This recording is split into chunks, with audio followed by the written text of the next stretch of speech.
Pratu Lukius, seorang TNI, sekarang masuk OPM. Berikut adalah faktanya.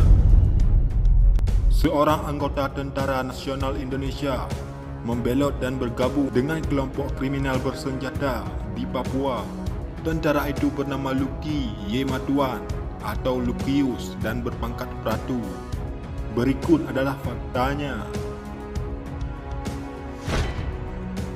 Personel Rider 400, Asisten Operasi Kargo Wilham 3, Brigjen Suswanto mengatakan, Pratu Lukius merupakan personel Rider 400. Rider 400 yang berada di bawah naungan Kodam 4 di Ponegoro sempat mendapat tugas ke Kabupaten Intan Jaya sejak Agustus 2020 hingga Maret 2021.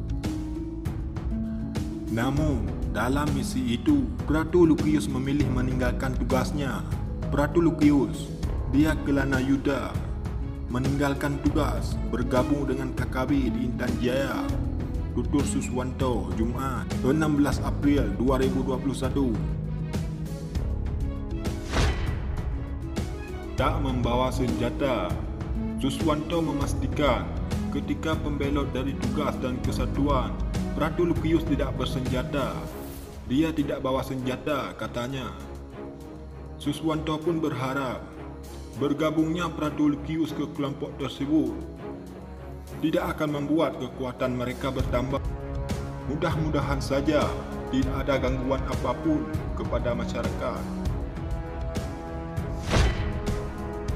Dipecat dari TNI setelah kabur dari tugasnya untuk bergabung dengan KKB, Pratu Lukius dipastikan dipecat dari kesatuan TNI.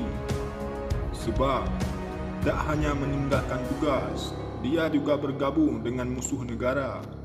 Dalam operasi tugas, kalau dia 3 hari kabur, maka dianggap tidak etik, dipecat.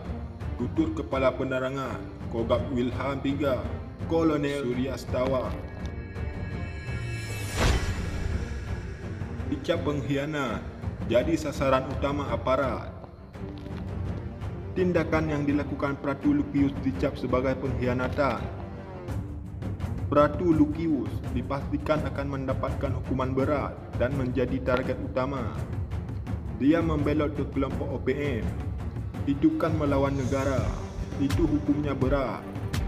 Dia jadi sasaran utama itu, katanya. Kini polisi masih melacak keberadaan Pratu Lukius dan kelompoknya. Sekarang kami sedang kembangkan informasi keberadaan Pratu Lukius. Tapi kami tidak tahu sejauh mana keterlibatan dalam aksi KKB. Sekarang dia jadi sasaran prioritas, tutur Surya Setawa.